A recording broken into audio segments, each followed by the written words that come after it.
আসসালামু আলাইকুম। আজ 5 ফেব্রুয়ারি 2025 বুধবার। শুরু করছি চেঞ্জ টিভি প্রতিদিনের গল্প অনুষ্ঠান। দর্শক, আপনাদের সঙ্গে রয়েছি আমি জাহিরুল ইসলাম টুটুল। শুরুতেই সংবাদ শিরোনাম। হঠাৎ আওয়ামী লীগ নিয়ে দুশ্চিন্তায় বিএনপি। জানা গেল কবে কখন হবে জুলাই ঘোষণা। সরকারে থাকা না থাকা নিয়ে দোটানায় ছাত্ররা। এবার বিস্তারিত। হঠাৎ সারা দেশে বেড়েছে পতিত আওয়ামী লীগের তৎপরতা।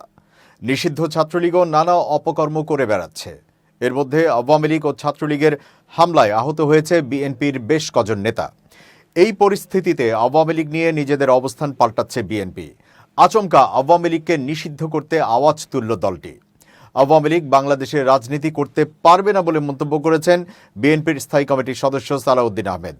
তিনি বলেন, আওয়ামী লীগ বাংলাদেশে রাজনীতি করতে পারবে না, সেই আওয়াজ আমরা উঠাচ্ছি। আমরা আওয়ামী লীগের এই গণহত্যা ও মানবতা বিরোধী অপরাধের জন্য রাজনৈতিক সংগঠন হিসেবে বিচার দাবি করছি। বুধবার দুপুরে জাতীয় প্রেস ক্লাবে আঞ্চলিক সম্পাদক পরিষদ আয়োজিত জাতীয় ঐক্য ও বর্তমান বাস্তবতা শীর্ষক আলোচনা সভায় প্রধান অতিথির বক্তব্যে তিনি কথা বলেন। তিনি বলেন, আওয়ামী লীগকে একদিকে চাইবেন তারা রাজনীতিতে নিষিদ্ধ হোক, আবার আপনারা তাদের বিচার করবেন না, পুলিশ দিয়ে তাদের কর্মসূচি বাধা দেবেন, এত স্ববিরোধিতা ঠিক নয়। আমরা স্পষ্ট করে বলে দিতে চাই, বৈপ্লবিক গণ অভ্যুত্থানের মধ্য দিয়ে এই দেশের মানুষ আওয়ামী লীগকে প্রত্যাহার করেছে, আওয়ামী ফ্যাসিবাদের রাজনীতিকে প্রত্যাখ্যান করেছে, তাদের বিতাড়ন করেছে। আওয়ামী লীগ বিষয়ে অন্তর্বর্তী সরকারের অবস্থানের সমালোচনা করে তিনি বলেন, আপনারা আওয়ামী লীগকে রাজনৈতিক কর্মসূচি পালনের জন্য মাঠে নামতে দিবেন না। আমরা এটা সমর্থন করি, কিন্তু এইভাবে কতদিন রাজপথে পুলিশ দিয়ে ঠেকাবেন? আপনারা বলবেন নির্বাচনে আওয়ামী লীগকে চাই না, আওয়ামী লীগ রাজনীতি করতে পারবে না, কিন্তু পদক্ষেপ নিচ্ছেন। আইনি কোনো পদক্ষেপ কি এই সরকার নিচ্ছে?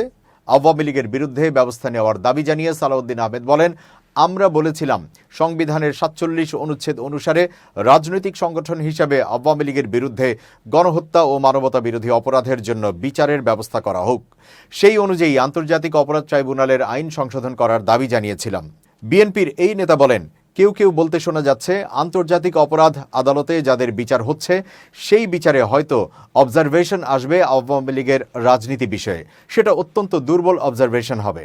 তখনও আপনাদেরকে প্রশাসনিক আদেশ দিতে হবে, আইন প্রণয়ন করতে হবে সেই অবজারভেশনের নিরিখে। এখন যদি আপনারা সোচ্চার হন বিচারের জন্য, বাংলাদেশের মানুষ চায় বাংলাদেশের ফ্যাসিবাদী রাজনীতির একদম নির্মূল হয়ে যাক, সেই ব্যবস্থা আপনারা নিতে পারেন। বিএনপির স্থায়ী কমিটির এই সদস্য আরও বলেন, নির্বাচনমুখী সংস্কারের জন্য যে সমস্ত সংস্কার স্বল্প মেয়াদে সংস্কার করা দরকার সেগুলো চিহ্নিত করুন, সকল মহলের সঙ্গে আলোচনা করুন, সেগুলোর আইনি সংস্কার করুন। আইনি সংস্কারের পর যদি প্রাতিষ্ঠানিক সংস্কারের প্রয়োজন হয় সেটা করবেন। সেজন্য কত সময় লাগবে সেটা আমরা জানি।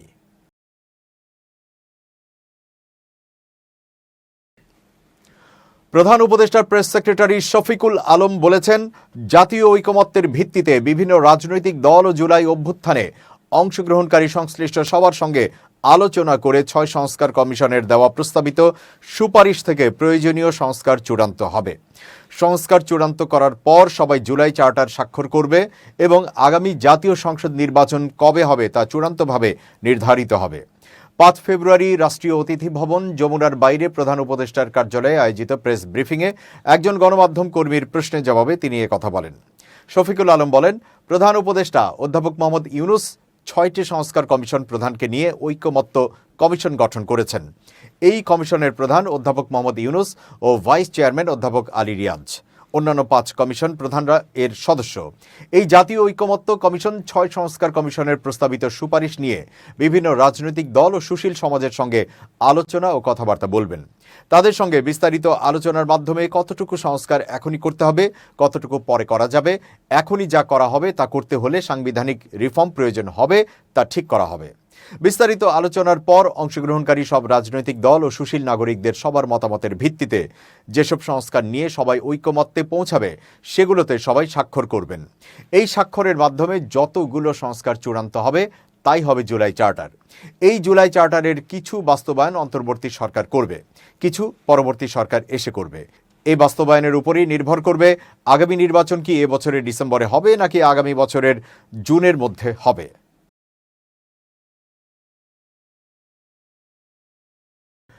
নাগরিকের আশা ও আকাঙ্ক্ষা প্রতিফলিত করবে এমন রাজনৈতিক দল আসার ঘোষণা দিয়েছে জাতীয় নাগরিক কমিটি ও বৈষম্য বিরোধী ছাত্র আন্দোলন।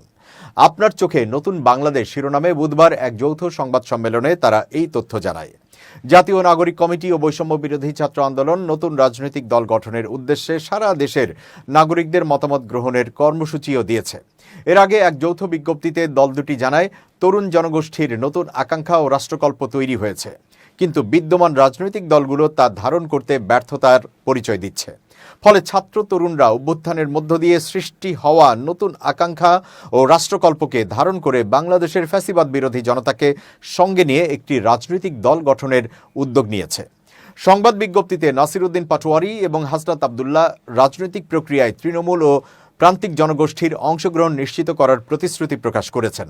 তারা জোর দেন যে একটি নতুন রাজনৈতিক বন্দোবস্তে এই উদীয়মান রাজনৈতিক দলের মাধ্যমে সব নাগরিকের আশা ও আকাঙ্ক্ষা প্রতিফলিত হওয়া উচিত। নাসির উদ্দিন পাটোয়ারি বলেন, এটি আমাদের দেশে একটি নতুন রাজনৈতিক দল কর্তৃক জনমত গ্রহণের উদ্দেশ্যে গৃহীত সবচেয়ে বড় পরামর্শমূলক প্রচেষ্টা। আমরা শুধু একটি দল শুরু করছি না, আমরা এমন একটি আন্দোলন শুরু করছি যেখানে একজন পোশাক শ্রমিক থেকে বিশ্ববিদ্যালয়ের অধ্যাপক পর্যন্ত প্রত্যেক নাগরিকের তাদের জীবনকে প্রভাবিত করে এমন নীতিগুলো গঠনে মতামত রয়েছে। হাসনাত আবদুল্লাহ বলেন, আসল পরিবর্তন শীতাতপ নিয়ন্ত্রিত অফিসগুলোতে ঘটে না। এই কারণেই আমরা মাঠে আছি, কৃষকদের সঙ্গে আছি, রিকশা চালকদের কথা শুনব এবং বিরতির সময় পোশাক শ্রমিকদের কথা শুনব। এই দল ওপর থেকে নয়, জনগণের মধ্য থেকে উঠে আসবে।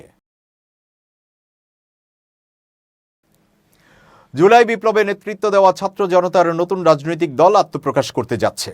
নতুন এই দলের নেতৃত্বে জাতীয় নাগরিক কমিটি ও বৈষম্য বিরোধী ছাত্র আন্দোলনের শীর্ষ নেতাদের পাশাপাশি থাকতে পারেন সরকারে থাকা ছাত্র প্রতিনিধিরা। তবে রাজনৈতিক দলের দায়িত্ব নেওয়ার আগে তারা সরকার থেকে পদত্যাগ করবেন। 3 ছাত্র উপদেষ্টা পদত্যাগ করলেও সরকারে ছাত্রদের প্রতিনিধি নিশ্চিত করতে চান তারা। সম্প্রতি দৈনিক মানবজমিনের এক প্রতিবেদনে এসব তথ্য উঠে এসেছে। প্রতিবেদনে বলা হয়েছে, বর্তমানে 3 ছাত্র প্রতিনিধি রয়েছে সরকারের উপদেষ্টা পরিষদে।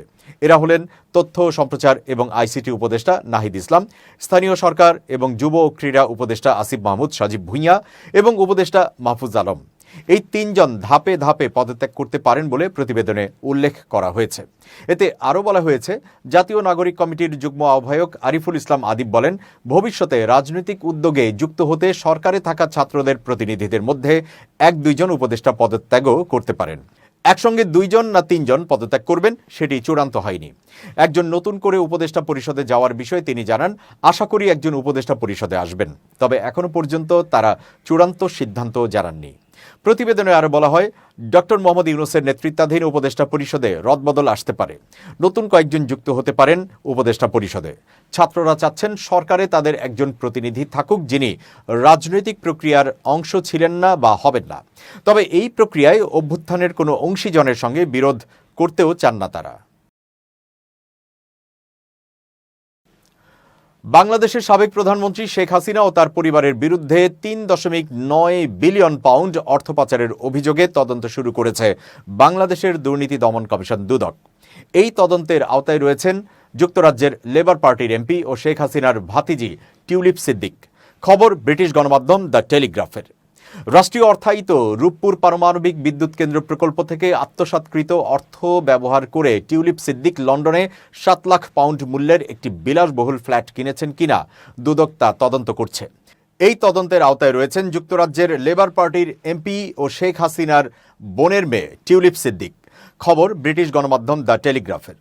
রাশিয়া অর্থায়িত রূপপুর পারমাণবিক বিদ্যুৎ কেন্দ্র প্রকল্প থেকে আত্মসাৎকৃত অর্থ ব্যবহার করে টিউলিপ সিদ্দিক লন্ডনে 7 লাখ পাউন্ড মূল্যের একটি বিলাসবহুল ফ্ল্যাট কিনেছেন কিনা দুদক তা তদন্ত করছে।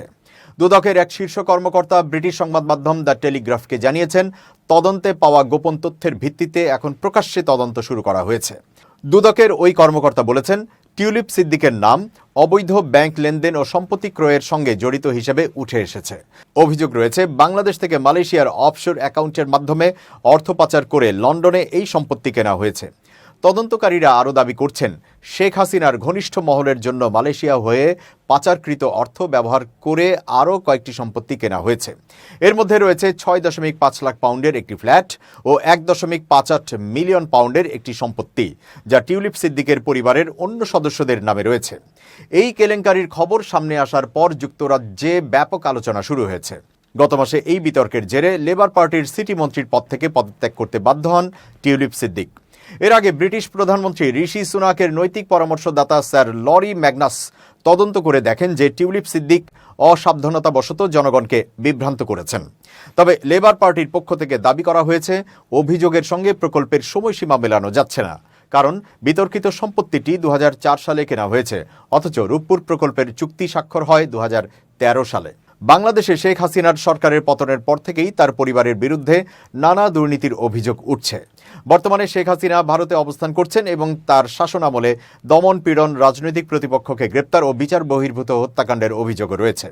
দুদকের এই তদন্ত শুধু রূপপুর প্রকল্পের মধ্যেই সীমাবদ্ধ নয়। তদন্তকারীরা বলছেন, শেখ হাসিনা ও তার ছেলে সজীব ওয়াজেদ জয় সহ পরিবারের অন্যান্য সদস্যরা বিভিন্ন মেগা প্রকল্প থেকে হাজার হাজার কোটি টাকা আত্মসাৎ করেছেন। ২০১৩ সালে মস্কো সফরে গিয়ে শেখ হাসিনা রাশিয়ার প্রেসিডেন্ট ভ্লাদিমির পুতিনের সঙ্গে বৈঠক করেন এবং রূপপুর প্রকল্পের জন্য ১০ বিলিয়ন পাউন্ড অর্থায়নের চুক্তি করেন। অভিযোগ রয়েছে, এই চুক্তির মধ্যস্থতায় ছিলেন টিউলিপ সিদ্দিক, যিনি প্রকল্প থেকে ৩.৯ বিলিয়ন পাউন্ড আত্মসাৎ করে তা পাচারে সহযোগিতা করেছেন। টিউলিপ সিদ্দিকের একজন মুখপাত্র বলেছেন, এই অভিযোগের কোনো ভিত্তি নেই এবং এখন পর্যন্ত তাকে এই বিষয়ে কোনো প্রশ্ন করা হয়নি। তিনি এসব অভিযোগ সম্পূর্ণ অস্বীকার করছেন। তবে বাংলাদেশে রাজনৈতিক পালাবদলের পর শেখ হাসিনার পরিবারের বিরুদ্ধে একের পর এক দুর্নীতির তদন্ত শুরু হয়েছে। বিশেষজ্ঞরা মনে করছেন, এই তদন্ত শেখ হাসিনার দীর্ঘ রাজনৈতিক ক্যারিয়ারের ভবিষ্যৎ নির্ধারণে গুরুত্বপূর্ণ ভূমিকা রাখবে। এবার খুব জরুরি ১ মিনিট জানাচ্ছেন ইউনেস্কো ক্লাব পুরস্কার বিজয়ী সাংবাদিক আমিরুল মোমিনিন মানিক। খুব জরুরি ১ মিনিটে প্রত্যেককে আমন্ত্রণ। প্রিয় বন্ধুরা, ব্যক্তিগত যোগাযোগের যতগুলো মাধ্যম আছে, ধরুন মেসেঞ্জার, হোয়াটসঅ্যাপ, ফোন কল অথবা ইমো, এই সব মাধ্যমের মধ্যে সবচেয়ে নিরাপত্তাহীন মাধ্যম হচ্ছে ইমো। প্রবাসী বন্ধুরা ইমো সবচেয়ে বেশি ব্যবহার করেন।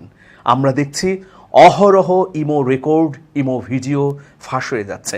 সুতরাং আপনি কোন অ্যাপটি ব্যবহার করছেন, কোন মাধ্যমটি ব্যবহার করছেন, ব্যবহার করবার আগে অবশ্যই আপনি জেনে নিন এটা কতটা নিরাপদ। আমরা ফেসবুক বা ইউটিউব সার্চ করলেই দেখছি যে অসংখ্য ইমো কল রেকর্ড, ফাঁসের ভিডিও এবং অডিও। সুতরাং আমি যদি নিরাপদ থাকতে চাই, তাহলে দুর্বল নিরাপত্তার মাধ্যমগুলোকে অবশ্যই পরিহার করব। ভালো থাকবেন সবাই, সবার জন্য অনেক অনেক শুভেচ্ছা। এবার দেশের বাইরের প্রসঙ্গ। জামিয়াত উলামা ই ইসলাম ফজল বা JUIF প্রধান মাওলানা ফজলুর রহমান অবিলম্বে শাহবাজ শরীফ সরকারের পদত্যাগ এবং দ্রুত নতুন নির্বাচনের দাবি জানিয়েছেন। তিনি বলেছেন, বর্তমান প্রশাসন জনগণের প্রকৃত ম্যান্ডেটের প্রতিফলন নয়। বুধবার ৪ ফেব্রুয়ারি এক প্রতিবেদনে এই খবর দিয়েছে সামা টিভি। মঙ্গলবার জাতীয় সংসদের সাবেক স্পিকার আসাদ কায়সারের দেয়া এক নৈশভোজে অংশ নেওয়ার পর সাংবাদিকদের সঙ্গে কথা বলার সময় ফজলুর রহমান সাম্প্রতিক সাধারণ নির্বাচনে ভোট জালিয়াতির অভিযোগ তোলেন। তিনি বলেন, ৮ ফেব্রুয়ারি নির্বাচন কারচুপির শিকার হয়েছে। এটি জনগণের প্রকৃত রায় নয়। তিনি আরও বলেন, দেশে পছন্দমতো সরকার প্রতিষ্ঠিত করা হয়েছে। ফজলুর রহমান নির্বাচন কমিশনের স্বাধীনতা নিয়েও প্রশ্ন তোলেন এবং বলেন, যদি নির্বাচন কমিশন সত্যিকার অর্থে স্বাধীন ও সার্বভৌম হয়, তবে তাদের উচিত অবিলম্বে পদত্যাগ করা, যাতে একটি নতুন কমিশন গঠন করা যায়।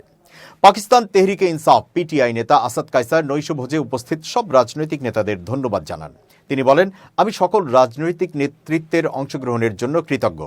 দেশের বর্তমান রাজনৈতিক পরিস্থিতি নিয়ে উদ্বেগ প্রকাশ করে কায়সার বলেন, বর্তমানে দেশের অবস্থা সংকটময় এবং এই সময় সংবিধানের সর্বোচ্চ কর্তৃত্ব নিশ্চিত করা জরুরি।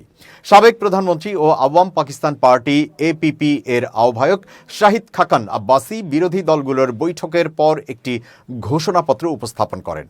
বিরোধী নেতারা বৈঠকে দেশের রাজনৈতিক ও নিরাপত্তা পরিস্থিতি নিয়ে আলোচনা করেন এবং সিদ্ধান্তে উপনীত হন যে বর্তমান সরকার জনগণের প্রকৃত প্রতিনিধিত্ব করে না। ঘোষণাপত্রে আরও দাবি করা হয়, রাজনৈতিক বন্দীদের মুক্তি দিতে হবে এবং প্রিভেনশন অফ ইলেকট্রনিক ক্রাইমস অ্যাক্টের মতো বিতর্কিত আইন বাতিল করতে হবে। আব্বাসি বলেন, আমরা এই বিষয়ে পরামর্শ প্রক্রিয়া চালিয়ে যাব।